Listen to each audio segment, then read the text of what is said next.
Wiener Akademikerbund, you have the floor. Thank you, Mr. Moderator.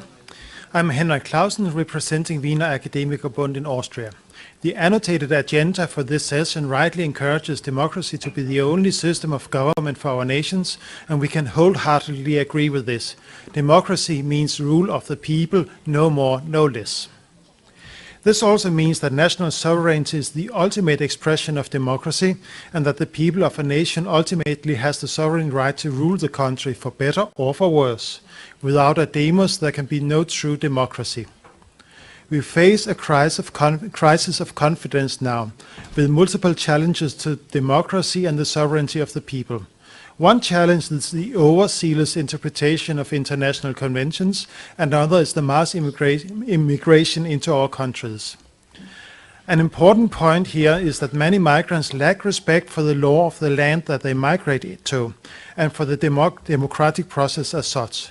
Specifically, Islamic doctrine rejects the legitimacy of man-made law, claiming that Islamic law, Sharia, is the only permissible legal system for all of mankind. This is fundamentally incompatible with democracy and human rights. These inalienable rights are intrinsic to human nature. Governments are instituted among men to secure these rights, deriving their just rights from the consent of the government. This is the basis for trust in and legitimacy of democratic institutions. When governments fail to secure the rights of the citizens, trust and legitimacy naturally diminishes. In order to restore trust in politicians and public office holders, governments need to focus more on protecting the freedoms of citizens than to regulate them. This means abolishing restrictions like blasphemy laws, hate speech laws, and other limits to freedom of expression.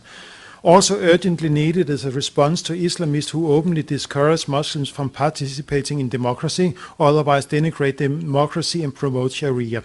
This challenge needs to be met based on the rule of law and the documented incompatibility of Sharia and democracy.